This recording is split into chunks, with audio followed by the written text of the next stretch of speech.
എന്താടോ താൻ തിന്നുന്നത്? അത് ഒരു മുട്ട കിട്ടി സൂത്ര. ആഹാ കലക്കി. എന്നാ പിന്നെ എനിക്കുള്ളതും എടുത്തോ, നല്ല വിശപ്പ്. അത് മുട്ട ഒരെണ്ണമേ ഉള്ളൂ. ഒരെണ്ണമെങ്കിൽ ഒരെണ്ണം നീ എടുത്ത ശേരു. അതല്ലടോ, ഒരെണ്ണമേ ഉള്ളൂ, അതാ ഞാനിപ്പം തിന്നത്. ഏ ദുഷ്ട. എണ്ണിക്കൽ വലുതാണല്ലേ തനിക്ക് ഒരു മുട്ട? അല്ല സൂത്ര, മുട്ടയേക്കാൾ വലുത് താനാ.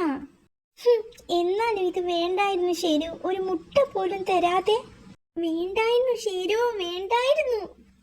ഹേ, എന്താ പ്രശ്നം?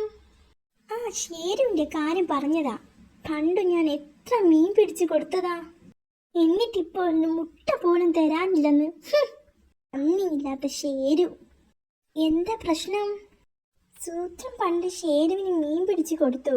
ആ മീൻ മുട്ടയിട്ടില്ലെന്ന് അതിന് സൂത്രൻ ശേരുവിനോട് ചൂടാവുകയാ. ചേട്ടാ, മീൻ മുട്ടയിടാത്തതിന് ശേരു എന്ത് പിഴച്ചു?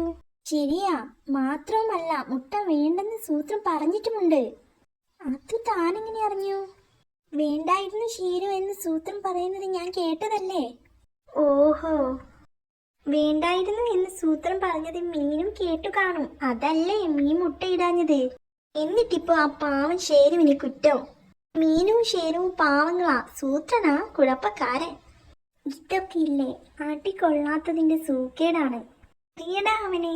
ഇനി താൻ മീനിനെയും ശേരുവിനെയും കുറ്റം പറയുന്നതൊന്ന് കാണണം. ഹേ, എന്റെ അമ്മോ.